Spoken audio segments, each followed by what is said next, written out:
अब हमारे चैप्टर का नाम क्या है? हमारा चैप्टर है इशू ऑफ शेयर्स। ठीक है, सेकंड बुक का फर्स्ट चैप्टर है इशू ऑफ शेयर्स। इस चैप्टर के अंदर हम जानेंगे कि किस तरह से कंपनी अपने शेयर इशू करती है। हम जानते हैं कि मार्केट में वो ऑफर करती है थ्रू इंटरमीडियरीज जैसे बैंक्स हो गए या फिर अंडर राइटर्स हो गए, इनके थ्रू अपने शेयर्स वो इशू करते हैं। फिलहाल अभी यस बैंक ने अपने शेयर्स इशू किए थे, तो फिर वो डिफरेंट ब्रोकर्स के थ्रू या एजेंट्स के थ्रू वो अपने शेयर्स इशू करते हैं। ठीक है, ये तो हमें समझ में आ गया।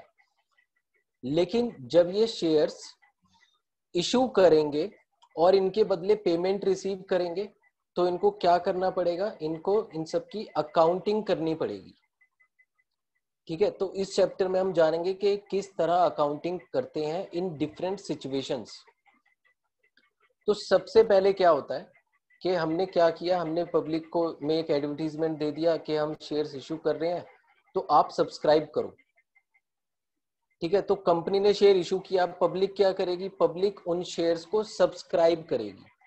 ठीक है, हम इसमें परचेज करना नहीं बोलते हैं, हम इसमें बोलते हैं सब्सक्राइब करना। जैसे हम सेल को इशू करना बोलते हैं, इसी तरह हम परचेज को सब्सक्राइब करना बोलते हैं। फिर लोगों ने सब्सक्राइब कर लिया।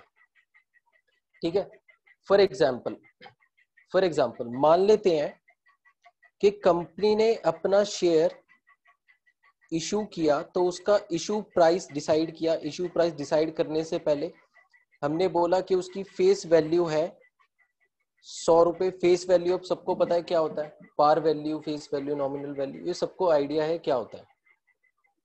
लेकिन हमने इसको इशू किया, सपोज करो बेटा 100, चलो 100 रुपए में इशू कर दिया। अभी ये लेते हैं 100 रुपए में हमने इसको इशू कर दिया।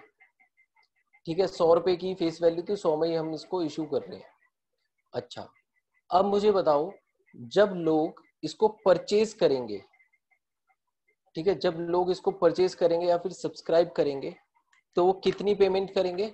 100 रुपए पेमेंट करेंगे इन कंसिडरेशन ऑफ 1 शेयर। ठीक है, अब मुझे बताओ 100 रुपए वो इकट्ठे देंगे या फिर इंस्टॉलमेंट में देंगे? सर इकट्ठे देंगे। इकट्ठे देंगे। अच्छा, तो ऐसा जरूरी नहीं है कि वो इकट्ठा दे दे 100 रुपए, ये कंपनी की पॉलिसी के ऊपर है। मान लेते हैं, अब हम देखते हैं स्टेप्स क्या होते हैं शेयर्स अलॉट करने के, सारी चीजों के स्टेप्स क्या होते हैं। तो कंपनी, मान लेते हैं कंपनी ने बोला कि आप पहले हमें एप्लीकेशन दो। सब्सक्राइब करने के लिए पब्लिक एप्लीकेशन देती है कंपनी को।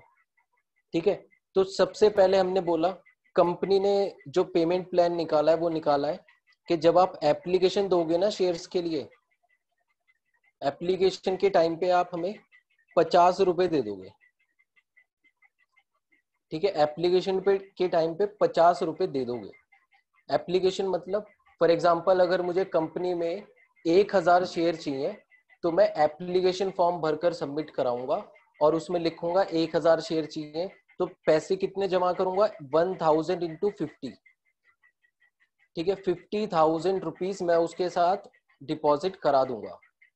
ठीक है, समझ में आया? अब क्या जैसे ही मैंने एप्लीकेशन लगाई तो क्या शेयर्स मेरे हो गए? तो आंसर है नहीं, अभी शेयर्स मेरे नहीं हुए। अभी तो मैंने सिर्फ अप्लाई किया है। अप्लाई करने का मतलब ये थोड़ा ना होता है कि वो जिस चीज के लिए अप्लाई कर रहे हैं वो हमारी हो जाएगी। अब नहीं, अभी मैंने अप्लाई किया है। अब क्या होगा? अब कंपनी मेरी एप्लीकेशन को देखेगी, अगर सब कुछ ठीक रहा तो वो क्या करेंगे? वो करेंगे अलॉटमेंट, यानी अब वो मुझे शेयर्स अलॉट करेंगे। तो सेकंड हमारा जो स्टेप आता है वो आता है अलॉटमेंट का। ये कौन कर रहा है? कंपनी कर रही है। तो कंपनी ने बोला जब हम आपको अलॉट करेंगे शेयर्स, तो उस टाइम पर आप हमें 30 रुपए दोगे। और ठीक है, कंपनी ने बोला कि फिर आप हमें 30 रुपए दोगे। तो सबसे पहले क्या हुआ? एप्लीकेशन हुई फर्स्ट में, फिर सेकंड में अलॉटमेंट हुई। तो एप्लीकेशन के टाइम पे भी कंपनी ने पैसे मांगे, अलॉटमेंट के टाइम पे भी कंपनी ने पैसे मांगे। अब मुझे सर बताओ कंपनी, हाँ सर इसको क्या कहते हैं? एप्लीकेशन फी और अलॉटमेंट फी कुछ ऐसी हो? इसको बेटा कॉल बोलते हैं। कौन? हाँ, कॉल बोलते हैं, एप्लीकेशन कॉल, अलॉटमेंट कॉल ऐसे बोलते हैं। ओके। ठीक है, तो एप्लीकेशन पे 50 रुपए मांगे कंपनी ने। कंपनी मैक्सिमम कितने मांग सकती है? 100 रुपए मांग सकती है ना, 100 से ज्यादा तो मांग ही नहीं सकती। चलो, अब क्या हुआ? कंपनी ने हमें 1000 शेयर अलॉट कर दिए। ठीक है, अब कितने पैसे रह गए? अब रह गए 20 रुपए। तो कंपनी क्या करेगी, इन 20 रुपयों को अपनी नेक्स्ट कॉल में मंगा सकती है। इसको हम बोलेंगे फर्स्ट कॉल। सपोज करो कि फर्स्ट कॉल पे उसने 10 रुपए मंगाए। ठीक है, फर्स्ट कॉल पे उसने 10 रुपए मंगा लिए। ठीक है, फिर अभी 10 रुपए और बच गए हैं बैलेंस जो कंपनी मंगाएगी। तो फोर्थ पे उसने क्या मंगाया, सेकंड कॉल की। Second call ₹10। क्योंकि ये सेकंड कॉल लास्ट कॉल है तो हम इसको सेकंड एंड फाइनल कॉल भी बोल सकते हैं। ठीक है, इस तरह से कंपनी पैसे मंगाती है। कंपनी की बेटा मर्जी है, वो 100 रुपए एप्लीकेशन पे ही मंगा सकती है एक साथ। फिर उस केस में एप्लीकेशन एंड अलॉटमेंट इकट्ठा लिखा जाएगा। ठीक है, अगर वो अलग अलग पेमेंट प्लान बताती है तो फिर हम इस तरह से उसको समझेंगे। यहाँ तक क्लियर है? किसी को कोई डाउट पूछना है कुछ? क्लियर है। ठीक है, अभी तो हम पेमेंट प्लान की बात कर रहे हैं। तो सबसे पहले क्या होगा, मैं एप्लीकेशन दूंगा कंपनी को, फिर कंपनी अलॉट करेगी। अब अलॉटमेंट के टाइम पे क्या होता है, जरूरी नहीं है कि 1000 शेयर ही मुझे मिल जाए, हो सकता है कंपनी कुछ कम शेयर्स दे। ठीक है, ये कंपनी के ऊपर है कि मुझे कितने अलॉट करती है। वो 1000 भी कर सकती है, उससे कम भी, उससे ज्यादा कभी नहीं करेगी। ठीक है, तो जो मैंने एप्लीकेशन दी है जितने शेयर्स के लिए, तो उससे कम भी अलॉट हो सकते हैं, उतने भी अलॉट हो सकते हैं। ठीक है, ये कंपनी के ऊपर है, इसमें मैं कुछ नहीं बोल सकता कंपनी को। ठीक है, तो ये प्रोसीजर हमें अच्छे से समझ में आ गया। अब क्वेश्चन ये आता है कि कितने कितने टाइम में कंपनी कॉल करेगी। ठीक है, तो बेटा एप्लीकेशन के बाद अलॉटमेंट कंपनी कभी भी मंगा सकती है, 1 महीने बाद, 2 महीने बाद। सॉरी, अलॉटमेंट और एप्लीकेशन तो बहुत जल्दी मंगाई जाती है, यानी एप्लीकेशन अलॉटमेंट में ज्यादा से ज्यादा 1 महीने का डिफरेंस हो सकता है, उससे ज्यादा डिफरेंस नहीं होता। क्यों?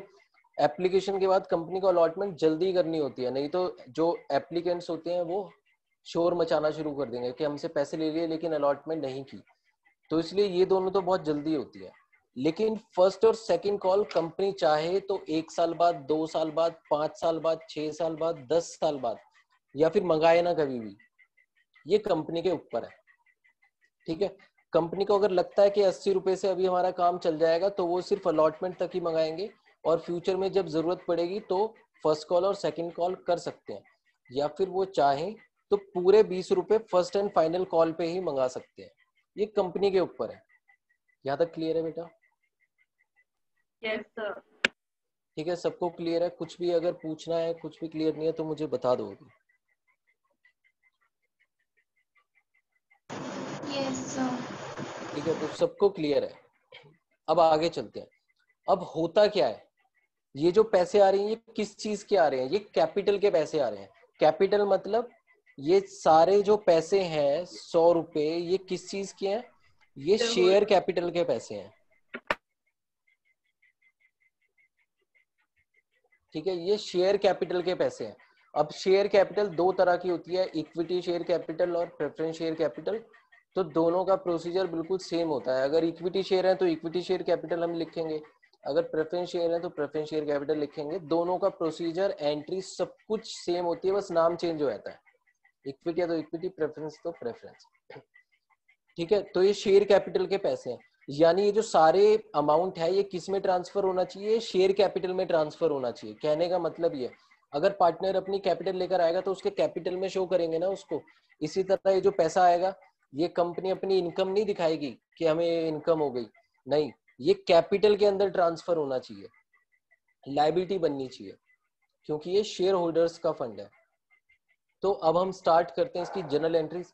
बहुत ध्यान से देखोगे बेटा, एक बारी में क्लियर हो जाएगी। तो मान लेते हैं हमारा ये क्वेश्चन है, ठीक है, और जो शेयर्स इशू कर रही है कंपनी, यानी नंबर ऑफ शेयर्स जो इशू कर रही है वो है 5000। कंपनी ने टोटल 5000 शेयर इशू किए हैं। तो अब मैं क्वेश्चन स्टार्ट कर रहा हूं। तो सबसे पहले कंपनी क्या करेगी? एप्लीकेशन मंगाएगी। एप्लीकेशन मंगाएगी तो कंपनी के पास क्या आएगा? पैसा आएगा।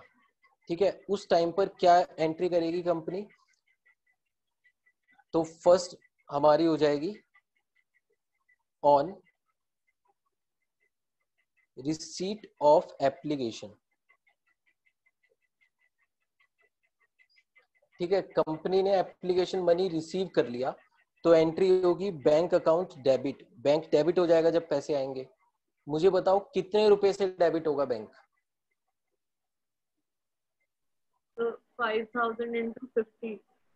हाँ बिल्कुल ठीक है, 5,000 इंटू 50, इतने रुपए ही तो आएंगे। ये जो मैं लिख रहा हूँ ये बहुत जरूरी है हमें लिखना, स्टार्टिंग में लिखना बहुत जरूरी है, तभी हमें समझ में आएगा। तो कंपनी 5,000 इंटू 50 रुपए मंगाएगी तो कितने आएंगे? ये आएंगे 2,50,000। क्रेडिट क्या होगा? क्रेडिट हम करेंगे टू शेयर एप्लीकेशन अकाउंट 2,50,000। ठीक है, ये एंट्री हम कर देंगे।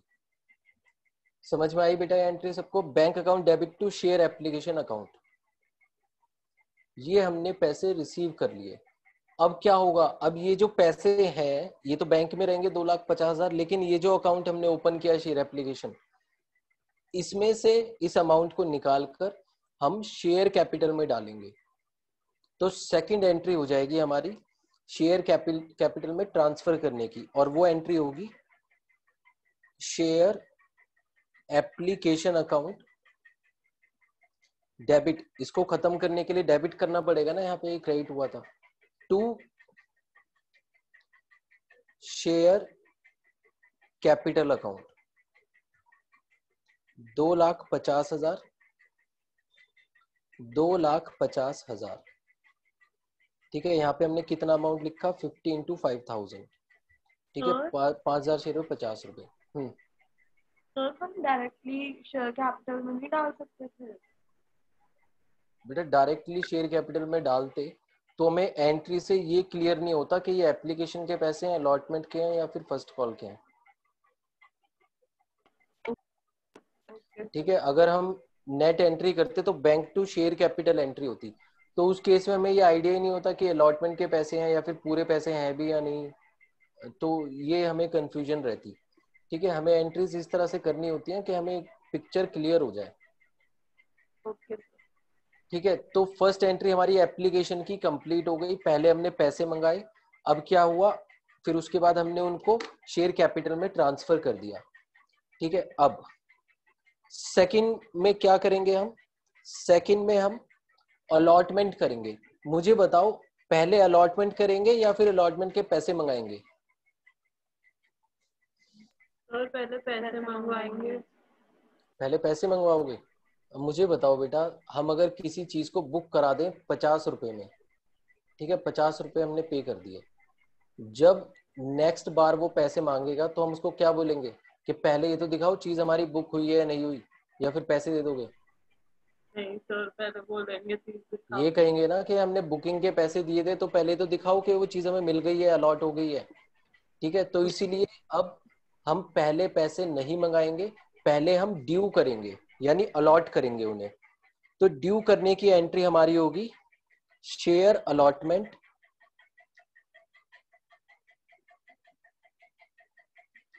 Account debited to share capital account.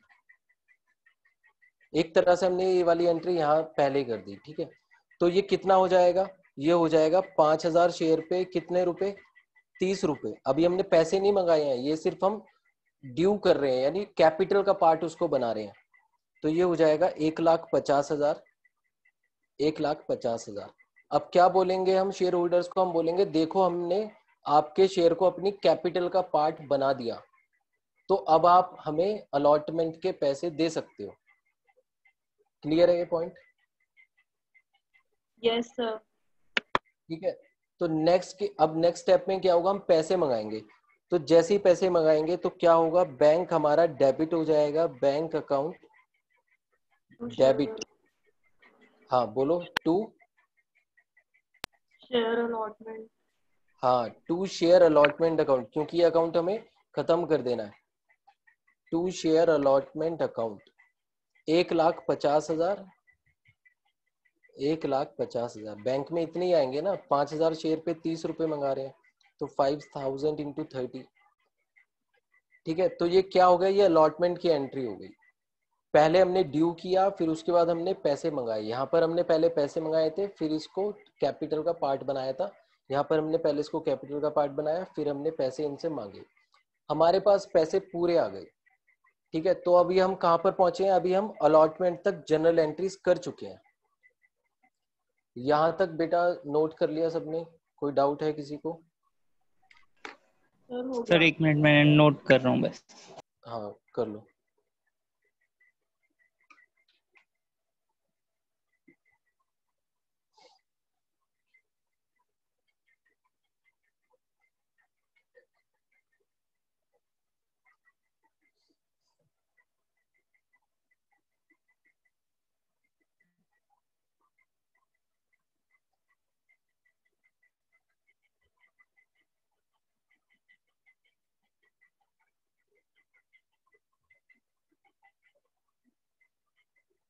Sir done. ठीक है चलो, तो अब क्या करना है, अब हमें फर्स्ट कॉल की एंट्री करनी है। तो बेटा जब हम फर्स्ट और सेकंड कॉल मंगाएंगे तो भी हम पहले कैपिटल में ही ट्रांसफर करेंगे, यानी ड्यू करेंगे, पैसे बाद में मंगाएंगे। पैसे सिर्फ एप्लीकेशन पे पहले मंगाए जाते हैं, ठीक है। फिर तो हम पहले उसको कैपिटल में ट्रांसफर करेंगे यानी ड्यू करेंगे, फिर उसके बाद पैसे मंगाएंगे। तो फर्स्ट कॉल हमारी कितने की है, 10 रुपए की है। तो स्टार्ट करते हैं फर्स्ट कॉल की जनरल एंट्री। तो फर्स्ट कॉल की हमारी जनरल एंट्री होगी,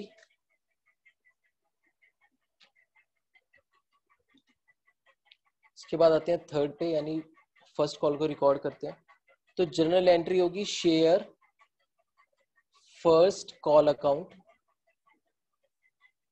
debit to share capital account. कितना आएगा, 5000 शेयर पे 10 रुपए, तो ये हो जाएगा 50,000।